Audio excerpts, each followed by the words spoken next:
Dear student, Keshav study point पर आपका हार्दिक अभिनंदन। और मैं लेकर के आया हूँ न्यूनतम एवं समन्वय यानी कि बायोलॉजी के वो क्वेश्चन जो 10th क्लास के लिए वेरी इंपॉर्टेंट है। और देखिए इसमें एक क्वेश्चन है हमारा न्यूनतम एवं समन्वय लेसन में, ग्रंथियाँ किन्हें कहते हैं, ये कितने प्रकार की होती हैं। देखिए ये क्वेश्चन वेरी इंपॉर्टेंट है यूपी बोर्ड की दृष्टि से, और जो वेरी इंपॉर्टेंट क्वेश्चन है वो मैं यहाँ पर समझाऊंगा आपके लिए। और देखो सबसे पहले देखिए यहाँ पर बात करते हैं हम जो ग्रंथियां किन्हें कहते हैं। तो ग्रंथियां क्या है, जिनको इंग्लिश में ग्लैंड कहते हैं। तो विशेष पदार्थों का स्रावन करने वाले ऊतक, यानी विशेष पदार्थों का स्रावन करने वाले ऊतक है ही ग्रंथियां कहलाते हैं। ये 3 प्रकार की होती हैं। ये ग्रंथियां जो होती हैं वो कितने प्रकार की होती हैं, ये 3 प्रकार की होती हैं। और जिसमें सबसे पहली जो ग्रंथि होती है हमारी, इसको बोलते हैं अंतःस्रावी ग्रंथियां। और ये विकल्प में आपने देखा होगा कि अंतःस्रावी ग्रंथियां से या बहिस्रावी ग्रंथियां से या मिश्रित ग्रंथियों से संबंधित जो क्वेश्चन आता है, तो उसमें अधिकांश जो क्वेश्चन पूछे जाते हैं अंतःस्रावी ग्रंथियां कौन सी है या फिर बहिस्रावी ग्रंथियां कौन सी है। तो इस क्वेश्चन को बड़े ध्यानपूर्वक समझें, इससे आपके 2-3 विकल्प भी तैयार होंगे और ये क्वेश्चन भी आपका अच्छे से तैयार होगा। तो देखिए एंडोक्राइन ग्लैंड्स, एंडोक्राइन ग्लैंड्स जो है इनको अंतःस्रावी ग्रंथियां कहते हैं। ऐसी ग्रंथियां जिनका स्राव रुधिर के माध्यम से, ऐसी ग्रंथियां जिनका स्राव किसी रुधिर के माध्यम से अपने कार्यस्थल पर पहुंचना या पहुंचता है, अंतःस्रावी या फिर नलिका विहीन ग्रंथियां कहलाती हैं। इन अंतःस्रावी या फिर क्या नलिका विहीन ग्रंथियां कहलाती हैं। इन ग्रंथियों का स्राव ही हार्मोन्स कहलाता है।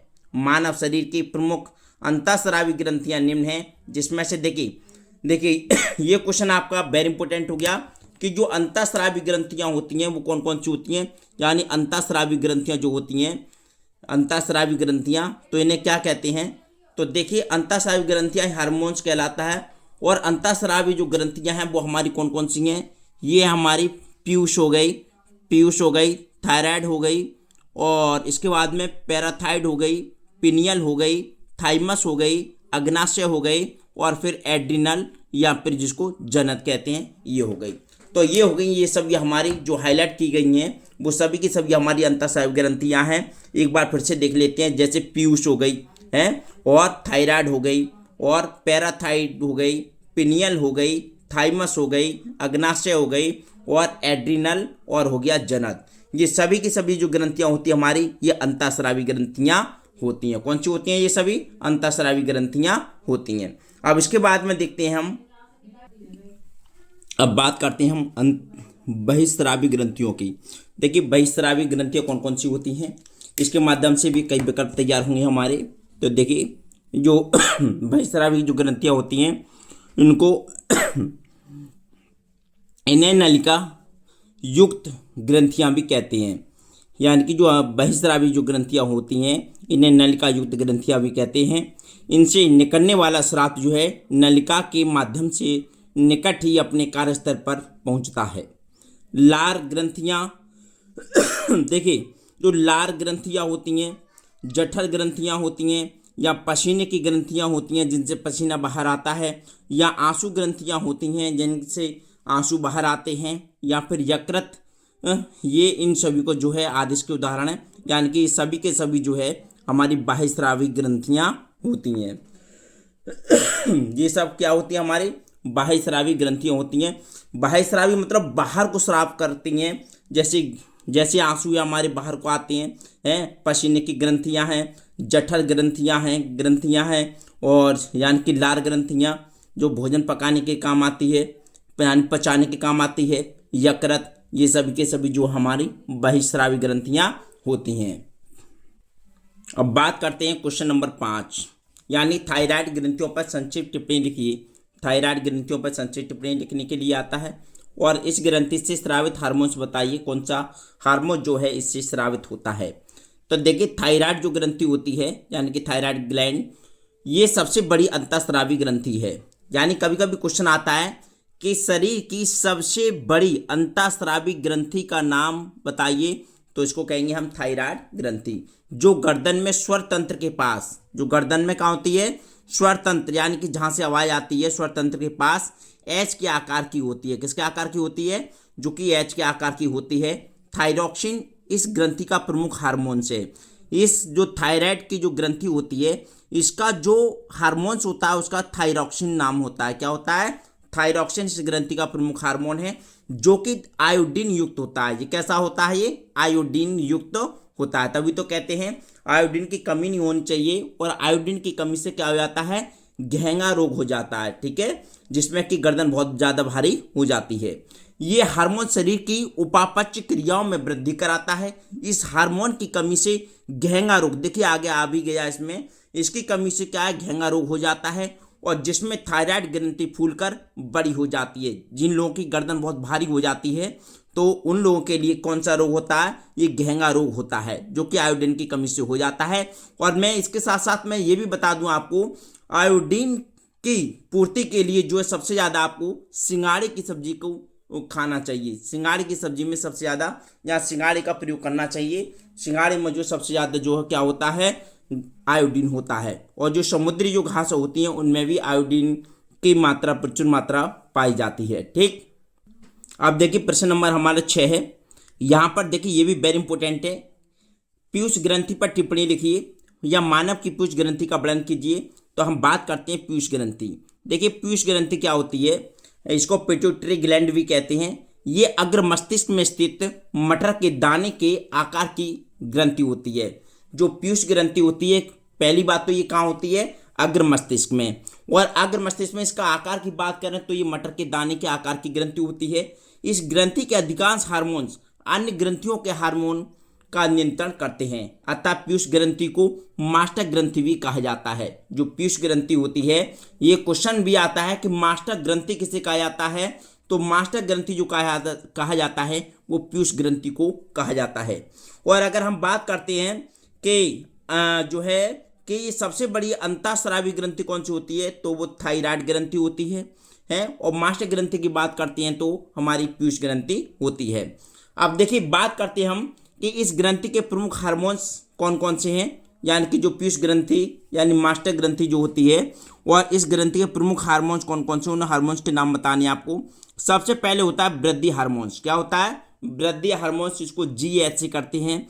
ग्रोथ हार्मोन्स यानी GH से, या फिर इसको बोलते हैं सोमेटोट्रोपिन। सोमेटोट्रोपिन ये शरीर की लंबाई बढ़ाने के लिए जिम्मेदार है। इसकी कमी से बौनापन व अधिकता से मनुष्य दैत्यकार हो जाता है। देखिए, या तो मनुष्य की बहुत ज़्यादा लंबाई बढ़ जाती है, उसके शरीर में बहुत ज़्यादा वृद्धि हो जाती है, यानी कि इसकी अधिकता से। और अगर यह हार्मोन अगर कम हो जाता है तो इसकी कमी से जो है मनुष्य क्या हो जाता है? बौनापन हो जाता है, यानी कि वो मनुष्य बौना हो जाता है।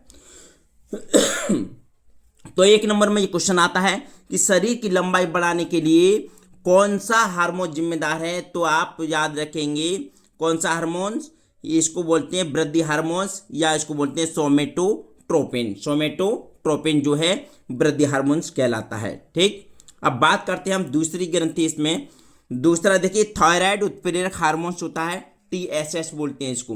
क्या बोलते हैं इसको? TSH।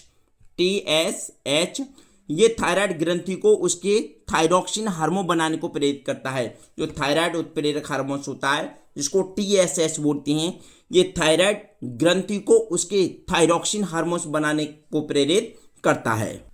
अब देखिए तीसरा है हमारा प्रोलैक्टिन हार्मोन्स। प्रोलैक्टिन हार्मोन्स क्या होता है? इसको PRL के नाम से जानते हैं। ये शिशु जन्म के बाद स्तन ग्रंथियों में दूध निर्माण को प्रेरित करता है। देखिए जो प्रोलैक्टिव हार्मोन्स होता है, ये जैसे बच्चे को जन्म देने के बाद में, और ये जो हार्मोन्स जो है अपने मतलब एक्टिव हो जाता है, और जो है जन्म के बाद जो है स्तन ग्रंथियों में दूध निर्माण को प्रेरित करता है, यानी कि PRL। उसके बाद में चौथा हार्मोन्स आता है हमारा एंड्रिनोकॉर्टिकोट्रोपिक हार्मोन्स, ये यानी कि इसको शॉर्ट में ACTH बोलते हैं। ये एड्रिनल ग्रंथि के हार्मोनों के स्रावन का नियंत्रण करता है। जो एड्रिनल ग्रंथि के हार्मोन्स होते हैं उनको स्रावित का नियंत्रण करता है। इसके बाद में आता है हमारा ट्यूटिनाइजिंग हार्मोन। ट्यूटिनाइजिंग हार्मोन्स यानी कि LH, ये मादा में अंडोत्सर्ग व प्रोजेस्टेरॉन निर्माण को प्रेरित करता है, तथा नर में एंड्रोजन हार्मोन निर्माण को प्रेरित करता है। ठीक है, इसकी LH की बात करें तो, ठीक है। नर में एंड्रोजन हार्मोन, और जो मादा में जो होता है मादा में जो होता है अंडोत्सर्ग या प्रोजेस्टेरोन निर्माण को प्रेरित करता है, ठीक है। उसके बाद में हमारा छठा पॉइंट है, छठे पॉइंट में देखेंगे फॉलिकल स्टिमुलेटिंग हार्मोन्स, इनको FSH बोलते हैं। मादा में अंडाणु व नर में शुक्राणु के निर्माण को प्रेरित करता है, यानी कि फॉलिकल स्टिमुलेटिंग हार्मोन्स, ठीक है। उसके बाद देखिए सातवां देखते हैं। सातवां जो वो होता है हमारा मेलेनोसाइट स्टिमुलेटिंग हार्मोन्स, यानी MSH। ये त्वचा के रंग या गोरा या काला के लिए जिम्मेदार होता है, यानी कि जो मेलेनोसाइट स्टिमुलेटिंग हार्मोन जो होता है, जिसको MSH बोलते हैं, ये त्वचा के रंग यानी गोरा व काला, कोई व्यक्ति गोरा होता है, कोई काला होता है, इसके लिए जो है ये जिम्मेदार होता है। और MSH के अधिक स्रावन से व्यक्ति काला होता है। जो MSH यानी कि जो हार्मोन होता है, ये अधिकतर स्राव हो जाए, इसका स्रावित हो जाता है तो व्यक्ति कैसा हो जाता है, काला हो जाता है। उसके बाद में देखिए आठवां पॉइंट है हमारा वैसोप्रेसिन या ADH। ये गुर्दों में जल का पुनः अवशोषण कराता है। इसकी कमी से मूत्रलता रोग तथा अधिक कमी से डायबिटीज इंसिपिड्स रोग हो जाता है, ठीक है। उसके बाद में नमा है हमारा, नमा ऑप्शन है हमारा ऑक्सीटोसिन। ये शिशु जन्म में सरलता उत्पन्न करता है। जो ऑक्सीटोसिन होता है, ये शिशु जन्म में सरलता उत्पन्न करता है तथा स्तन ग्रंथियों से दूध स्रावण को भी प्रेषित करता है, और इसे बर्थ हार्मोन भी कहते हैं।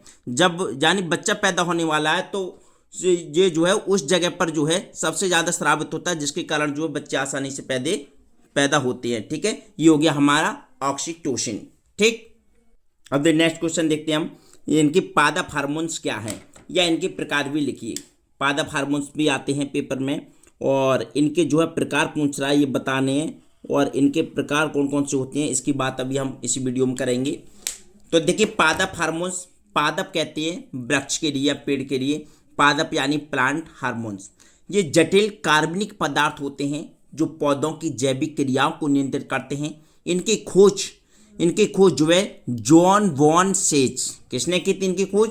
जॉन वॉन सेच ने सन 1900 में की थी। पादप हार्मोन्स मुख्य रूप से 5 प्रकार के होते हैं। कितने प्रकार के होते हैं? 5 प्रकार के होते हैं। क्वेश्चन ये भी आता है कि अलग से जो पादप हार्मोन्स कितने प्रकार के होते हैं, तो आप इनको याद रखेंगे 5 प्रकार के होते हैं। सबसे पहले देखिए इसमें फर्स्ट है हमारा ऑक्सिन, दूसरा जिब्रेलिन, और तीसरा हमारी साइटोकाइनिन।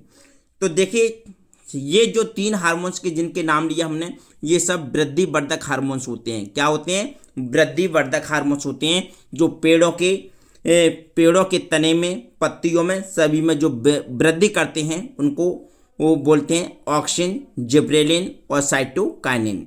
इसके बाद में 2 हार्मोन्स और होती हैं जिसको बोलते हैं एक्सिक एसिड और इथाइलोन। ये वृद्धि रोधक हार्मोन्स होते हैं। ये क्या होते हैं? ये वृद्धि रोधक हार्मोन्स होते हैं, यानी एक निश्चित सीमा पर जाकर के ये वृक्ष की वृद्धि को रोक देते हैं, ठीक है। तो ये हो गया हमारे पादप हार्मोन्स, ये सभी प्रकार के। उसके बाद हम बात करते हैं देखिए जिब्रेलिन हार्मोन्स की उपयोगिता।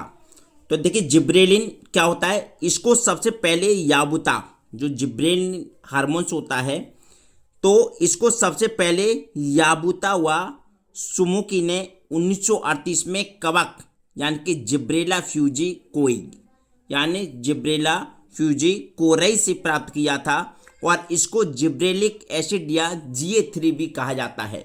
देखिए इसके जो है कार्य हैं जिब्रेलिन हार्मोन्स के, वो देखिए क्या है। ये तने के पवों मतलब पर्वों यानी पोरी की लंबाई को बढ़ाता है। ये पुष्पन की प्रेरित करता है, इसे बोल्टिंग प्रभाव कहते हैं।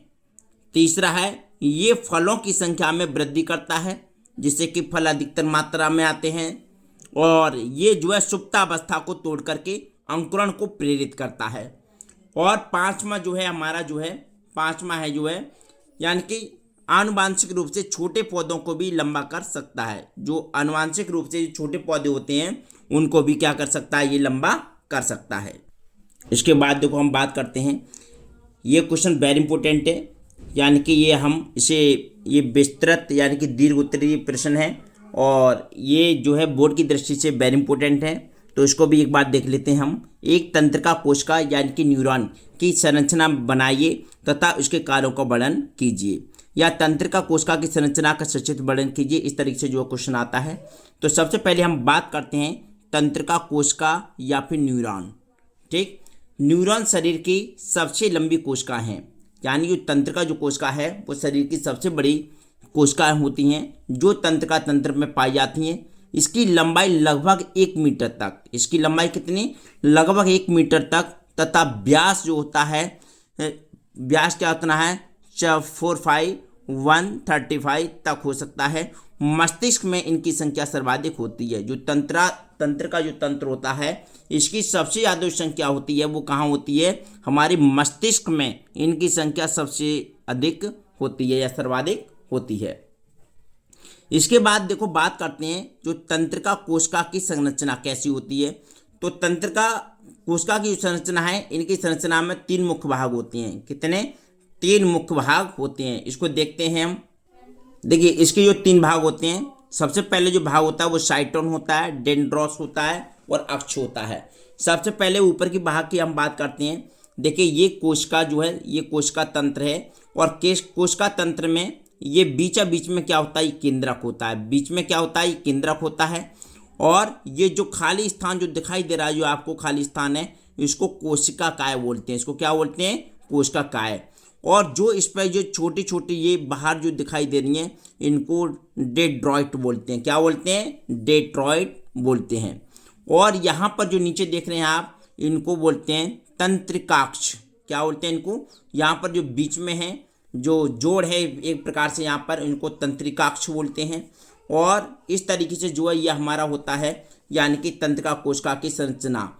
तंत्रिका कोशिका की संरचना में देखिए नीचे इस तरीके से है। ये नीचे जो है तंत्रिका का अंतिम सिरा होता है। ये तंत्रिका कोशिका की इस तरीके की ये संरचना होती है। अब इसके बाद में देखिए इसके जो तंत्रिका कोशिका के वो 3 भाग होते हैं। कितने भाग होते हैं, ये तंत्रिका कोशिका के 3 भाग होते हैं। और ये बताएंगे कौन कौन से 3 भाग होते हैं, इन पे हम बात करेंगे अभी। तो देखते हैं सबसे पहले जो तंत्रिका कोशिका की संरचना जो होती है, इसमें सबसे पहला जो भाग होता है हमारा साइटोन होता है। कौन सा होता है, साइटोन। इसको सेल बॉडी और साइटन कहते हैं। ये न्यूरॉन का मुख्य भाग होता है। ये किसका, न्यूरॉन का मुख्य भाग होता है। ये गोल या अंडाकार होता है। जो साइटोन जो होता है ये गोल और अंडाकार होता है। इसमें कोशिका द्रव, केंद्रक तथा कुछ बड़े आकार के निश्चल कण पाए जाते हैं। अब दूसरा होता है हमारा डेंड्रॉन्स। क्या होता है, डेंड्रॉन्स। डेंड्रॉन्स क्या होता है हमारा, साइटोन से कुछ प्रवर्ध निकले रहते हैं। इन्हें वृक्षिकाएं या डेंड्रोस कहा जाता है। ये पुनः छोटी शाखाओं में बटे होते हैं। इन्हें डेंड्रॉइड्स कहा जाता है। ये अन्य न्यूरॉन से जुड़ करके संदेश प्राप्त करते हैं। अब उसके बाद में आ गया हमारा अक्ष। कौन सा आ गया इसके बाद में, अब इसके बाद में जो आ गया हमारा वो आ गया अक्ष। देखिए अक्ष के बारे में क्या है। अक्ष जो होता है इसको एक्शन बोलते हैं, और साइटोन से 1 डेंड्रॉन लंबाई में बढ़कर अक्ष बनाता है। जो साइटोन से 1 डेंड्रॉन लंबाई में बढ़कर के क्या बनाता है, अक्ष बनाता है। अक्ष पर माइलिन शीट का आवरण होता है। यानी जो अक्ष होता है उस पर माइलिन शीट का आवरण होता है।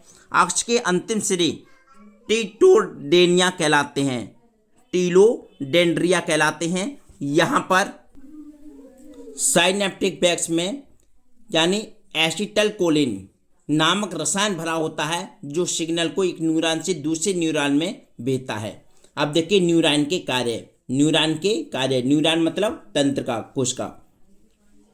जो एक तंत्रिका कोशिका होती है उसमें न्यूरॉन आता है, और न्यूरॉन के कार्य या फिर तंत्रिका कोशिका के कार्य क्या होते हैं। देखिए संवेदी अंगों से संवेदनाएं संवेदी न्यूरॉन द्वारा ही ग्रहण की जाती हैं। जो संवेदी अंग होते हैं, जैसे संवेदी अंग जैसे आपकी त्वचा हो गई है, आपकी नाक हो गई, आपकी आँख हो गई, आपकी जीभ हो गई, ये सारे के सारे क्या होते हैं, संवेदी अंग होते हैं। और संवेदी अंगों से जो है संवेदनाएं संवेदी न्यूरॉन द्वारा ही ग्रहण की जाती हैं। इसके बाद में देखिए बात करते हैं हम यानी कि न्यूरॉन के कार्य में। यानी दूसरा है हमारा तंत्रिका तंत्र। यानी तंत्रिका तंत्र से अंगों में सूचनाएं मोटर न्यूरॉन द्वारा आती है। जो तंत्रिका तंत्र से अंगों में जो सूचना आती है मोटर न्यूरॉन द्वारा आती है। ठीक, तीसरा ऑप्शन हमारा न्यूरॉन ही तंत्र की इकाई कहलाते हैं और शरीर के अंगों व तंत्र के बीच समन्वय बनाते हैं। उसके बाद में हमारा चौथा ऑप्शन है न्यूरॉन बंडल के रूप में तंत्रिका बनाते हैं। न्यूरॉन जो होते हैं वो बंडल के रूप में तंत्रिका यानी कि नर्व बनाते हैं। और पांचवा ऑप्शन हमारा दो न्यूरॉन का संधि स्थल साइनेप्स कहलाता है, जिससे होकर तंत्र का आवेग आगे बढ़ता है। तो ये थे हमारे जो है इस चैप्टर के यानी नियंत्रक एवं समन्वय के जो वेरी इंपॉर्टेंट क्वेश्चन। इसमें कि हमने बहुविकल्प की थोड़ी सी अलग वीडियो कर दिए, बाकी शॉर्ट और जो है एक लॉन्ग क्वेश्चन इसका जो है वेरी इंपॉर्टेंट है, जो कि एक तंत्रिका कोश का संरचना का है। अगर वीडियो आपके समझ में आई और अच्छी लगी आपको तो प्लीज़ वीडियो को लाइक कीजिए, कमेंट कीजिए, शेयर कीजिए। Thank you so much for watching this video. नमस्कार।